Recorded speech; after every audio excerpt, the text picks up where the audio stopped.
Requiem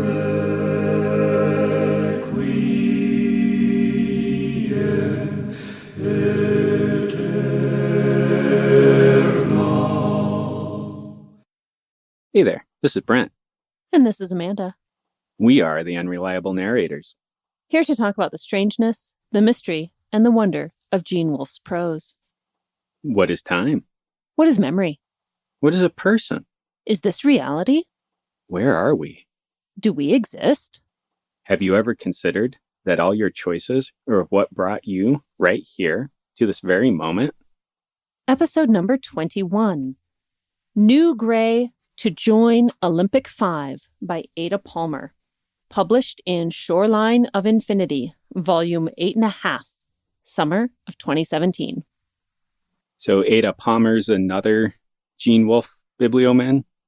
No, Ada Palmer is not a Gene Wolfe biblioman. Ada Palmer is another author altogether. Oh, okay. So we decided we needed to talk a little bit about Ada Palmer because in the last year, we picked up To Like the Lightning, the first volume of her Terra Ignota series for book club, and read it, and then very quickly read each of the sequels. And we're excited, delighted, puzzled. I don't know. We had 1,000 conversations about what we were reading and mostly kept pace with each other. And we're very frustrated when the other one was ahead or behind because of all of the exciting and interesting things that happened in Terra Ignota. And I don't know, is it too much to say she's our favorite new favorite author?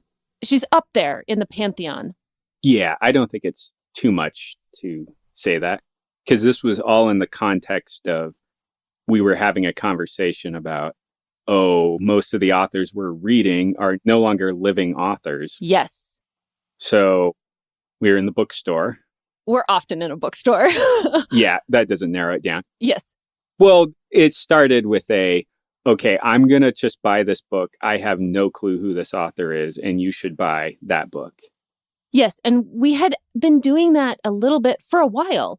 We kept trying new authors, picking things up, and okay, I'll read this, you read that, and maybe we'll find something interesting. And it was a slog. I'm not going to list all of the authors that I was disappointed by. That would be unkind. But a lot of authors that come up a lot. If you go on Reddit and ask for a book recommendation, a lot of these are frequently recommended authors. Others were just like, okay, that looks like an interesting cover. Interesting premise on the back, blurbed by an author I know. Or it's published by Tor or some other publisher that, okay, well, it's worth a shot. And it was just a long series of disappointments. Yeah, it was time for a new book club book. Let's try this. One thing, we'll have to get into spoilers talking about this short story. Yes, that's kind of the way this short story goes, because it fits into the world of Terra Ignota. Yeah. And so to have any kind of meaningful conversation about it, we will have to reference the world of Terra Ignota. And there's really no way to do that without spoilers. Yeah, and that's my fault, because I wanted to talk about Ada Palmer, and I saw she had one short story listed in her credits to her name. And so I pitched this before I actually read what the short story was. Yes. And you know what? If this is not your bag, just turn us off, tune in again in 2 weeks and listen to more Bibliomen. This is just, we're very excited to talk about Ada Palmer because we're very excited to read Ada Palmer.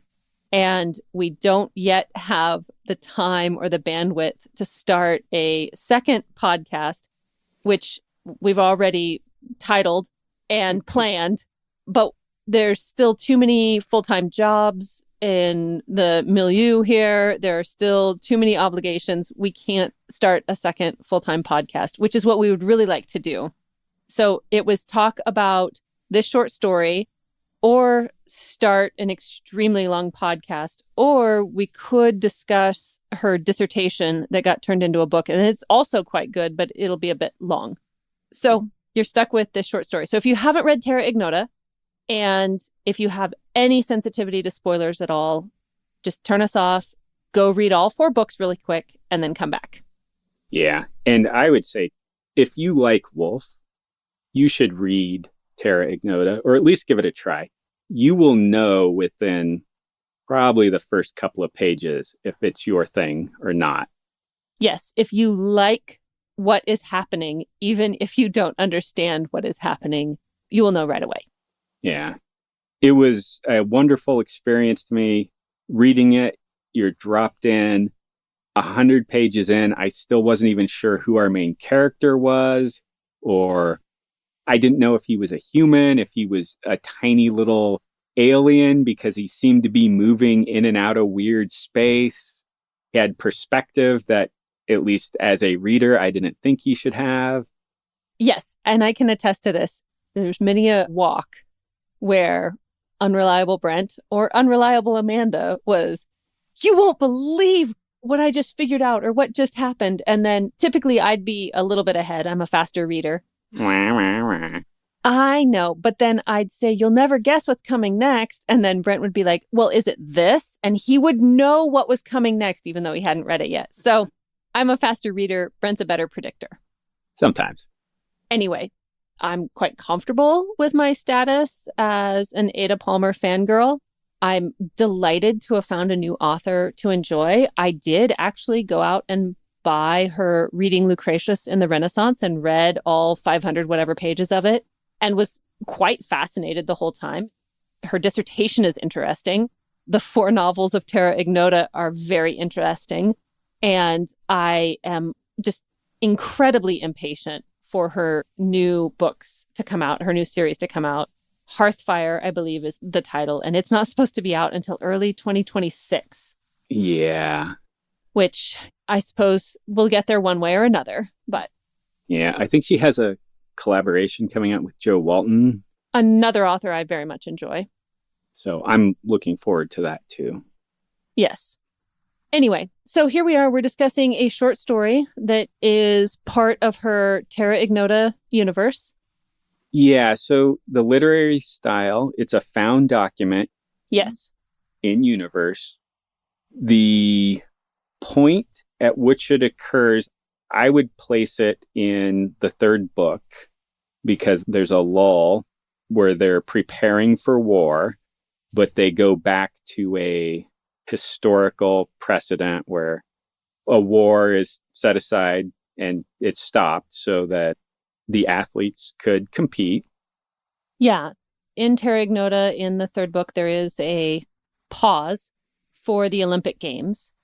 And this document seems to be coming from the Olympic archive. Now, chronologically, what they're describing as happening happens before the events of Terra Ignota, but it is connected to that event in the 3rd book. And I guess they have the Olympics in Antarctica. Yes. Part of this is a showcase for the utopians. So they're kind of like the inventors in Terra Ignota. And they're showcasing a lot of the technology that allows people to live in Antarctica. They've brought a rock from Mars back. And so when people come in, one of the things they can see is the rock that they walk across. It's symbolic of humanity will go out to the stars someday. The utopians want that to happen. And that's the title of the 4th book, Perhaps the Stars, references that. Like you said, it's a found document, and it seems like some kind of journalistic report on the addition of a new ring to join the 5 rings of the Olympic flag. And so now there's going to be a gray ring on the Olympic flag. So do you know the history of the rings on the flag?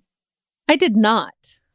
Okay, so I'm going to just come out right here and say, I don't really care about the Olympics that much. And in fact, when we were reading Terra Ignota, you were like, this whole Olympic side quest thing is not really your cup of tea. It's not. I love the characters, though. Yes, and the setting. Neither of us are really into the sit and watch athletic events part of modern American culture. And so the spectacle of athletic events, whether they're sports ball games or I call it spinny wheel, which is cycling, or the Olympic extravaganza every 2 years, of all the events and all of the advertising and the nonstop television coverage. It's just, I don't know if you can watch these things via some kind of streaming service or not. Like, I don't even have a television, so I'm not sure what even the broadcast options would be. Just not my cup of tea. Yeah, not mine either. My sense of the Olympics is informed by Air Bud, Cool Runnings, and the Mighty Ducks movies. So Cool Runnings, I've seen that. And yeah, okay, if that's what it's about, then yay. I mean, just in all fairness here, one of the things I was looking up, the flag is very obvious when you see it. It's very distinct. Yeah. And so I was looking up some history on it. And apparently the early history isn't documented as well. Oh, really? Yeah. And nobody really knows, or that's maybe not a correct statement. There's a lot of contradictory information on which ring is which, and did the colors actually represent a continent or a place. And so one of the interesting things was that they treated North and South America as the same continent. Okay, that's just funny. And then Europe is separate. So then you have the Americas, and then you have Europe, and then Asia, and Africa, and Australia. Yeah.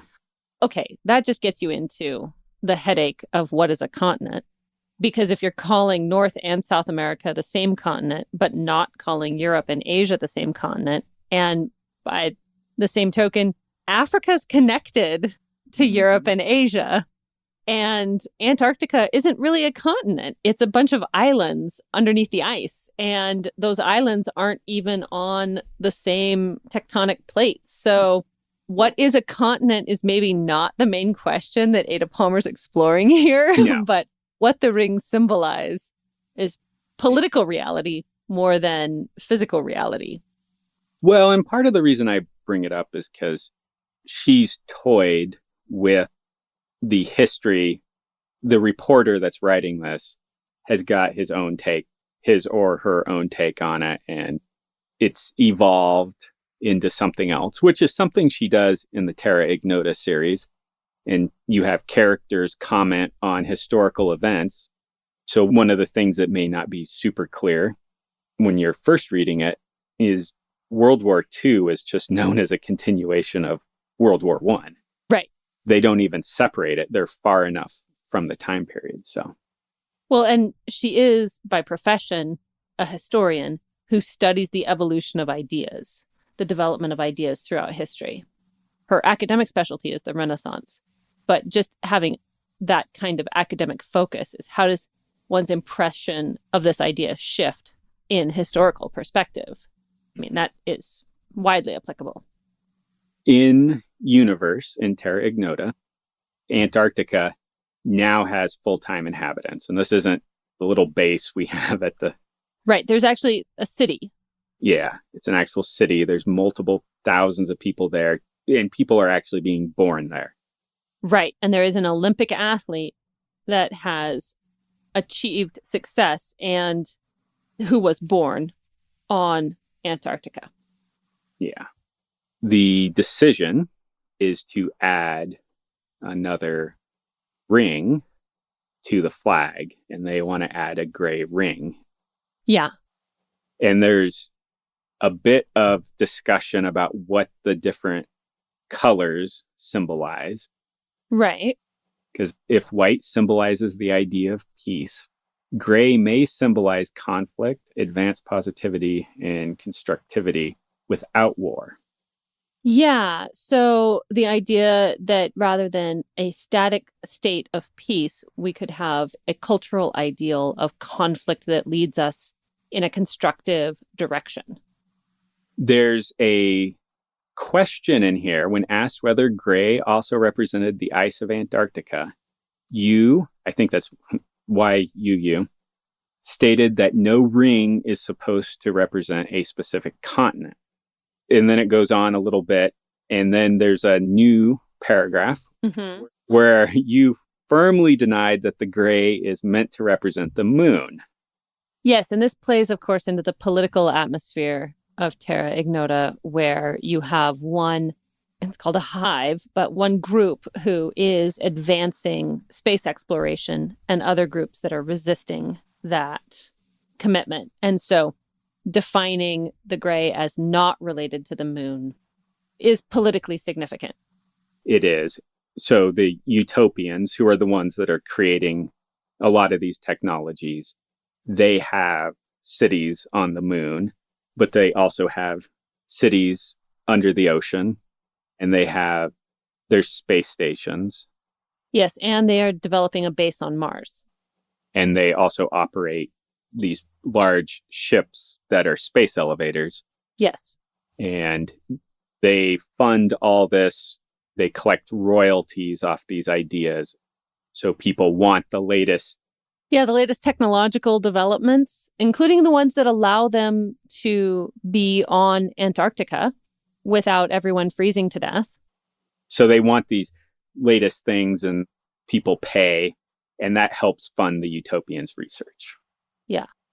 So the saying it's not the moon, and it's very much trying to push no, this is for humanity. This isn't for a particular country. So in the context of a hive is like a borderless nation.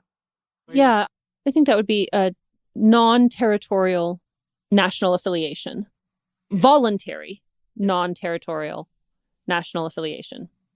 In some sense, I was thinking of Snow Crash and specifically Diamond Age, where there's the files. Yeah. It seemed a similar but even more comprehensive idea. And where Stevenson, and you said more Diamond Age, but I'm thinking more in Snow Crash, where these things seem to be developed around economic concerns. The hives of Terra Ignota are much more focused around ethical and philosophical concerns. And part of that is it becomes clear as the book goes on. It's largely a post-scarcity society. Yes.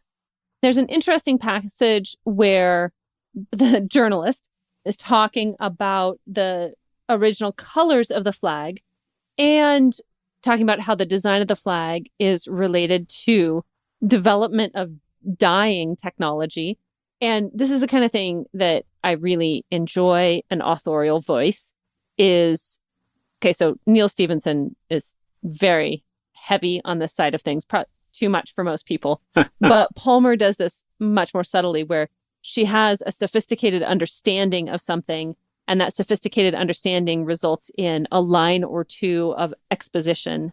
That the vexillology is not just what symbols or colors are culturally important to me, but it's also about what's visible, what's distinguishable, what we can reliably produce with different dyeing techniques, which would be a lot more complicated, a lot more difficult in 1900 than, well, I say more complicated. It'd actually be more simple in 1900, but much more limited.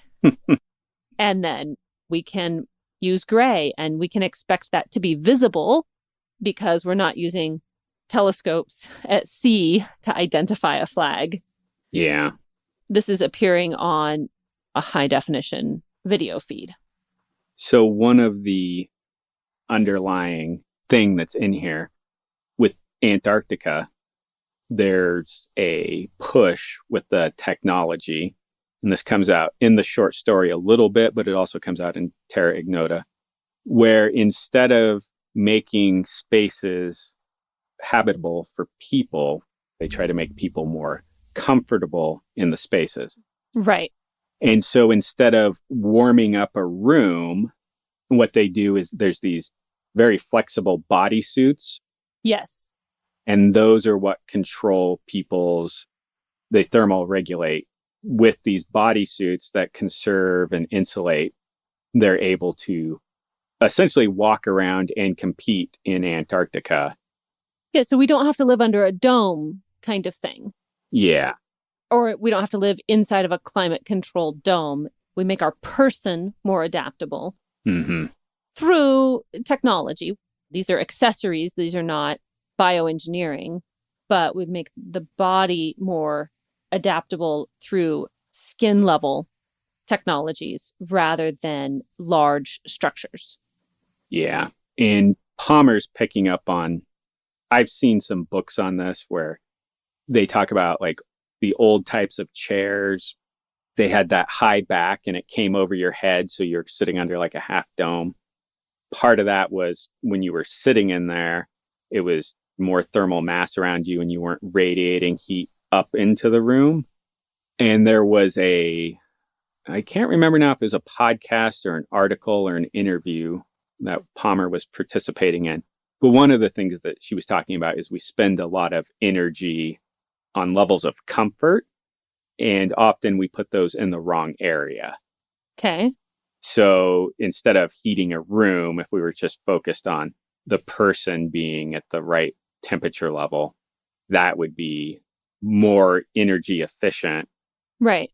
You mentioned those chairs, but that just makes me think of, a 4-poster bed is not so you can feel like a princess. Yeah. It's so that there's a structure there to drape with textiles so that at night there's no fire in your room and your room does not need to be heated. Nobody has to get up in the night and stoke the stove.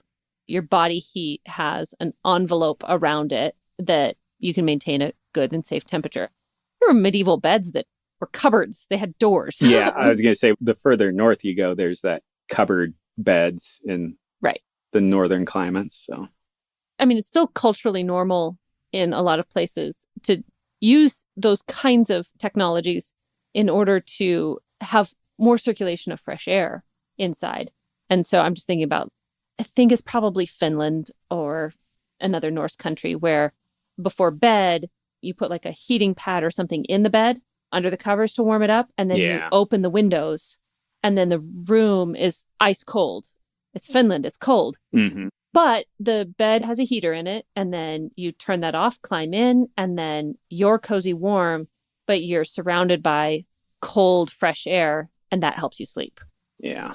Which also explains why sleeping outside can be so restful, even if it is relatively cold. That makes sense.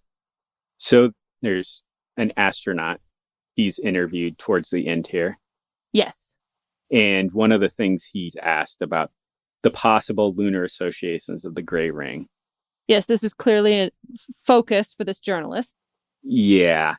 And he dodges, and it's like, well, in that case, it should be an orangey brown. Mars is the real source of most of the innovations that have made life in Antarctica practical, not the moon. If you want to learn to live in a freezer, you do it in another freezer, not a vacuum chamber. Yeah, that's a great line. And it also, this is one of those things where it's a very small moment. It's a character making a point, but Palmer is also pointing out how we tend to think of space as one thing. And there are lots of different kinds of problems when dealing with living on another planet or living on the moon or traveling through space. And you can't think, okay, well, we'll develop one technology or two technologies, and that will address all of our potential problems. You have to have many technologies to deal with many different situations. Mars being extremely cold versus the moon having no atmosphere. And this is wrapped up in the story, too, because one of the things that's announced during the Olympic Games is that they're doing a bid to host future Olympics on Mars. And so they're setting a date, and I can't remember exactly what date they set, but it's kind of like a fairly far in the future, but it's a target date. Yeah, it's a target for we want to have this terraforming, because part of what they're doing is they're terraforming and they're bringing nutrients that I don't want to. Yeah, let's not spoil too much. Yeah, they're bringing organic material. Yeah, organic material to mix into the soil, and they're doing various things to help make the planet more habitable. So with the thing with the moon and then with Mars, there's utopian and political issues underlying this little found document. Yeah. So is now a good time to ask if you think that this short story would be a great introduction to Ada Palmer's work? Probably after we talked about it. I don't think it is a good introduction at all. Neither do I. It's a great little story if you already know the universe of Terra Ignota. Yeah. And care about it. Know it and care about it. Yes. There are touches of brilliance in here. She's a very good writer, and she is communicating a lot in simple prose or in clever construction here. Mm-hmm. But I don't think there would be any reason to care about this without caring about Terra Ignota first. I don't think so. If I just came across this and I didn't know who Ada Palmer was, I think my impression would be that was an interesting experiment. I'm not sure if it worked. Yeah, I think that's where I would land on it. I'm glad I read it, but it would not have made any sense to me apart from having already read 4 fairly large novels. Mm-hmm. So. Once again, that's my fault. I just saw there was a short story. Oh, I'm not blaming you. I'm blaming Ada Palmer for not having published dozens of wonderful short stories that we could have chosen among. Or I'm blaming us for not having the time to just go ahead and launch our full-time Ada Palmer podcast, where we release an episode once every 2 days as we do a read-through of the entirety of Terra Ignota. Wow, that would be an aggressive schedule. I was kidding. Did you have anything else you wanted to? Well, not particularly about the short story. Yeah.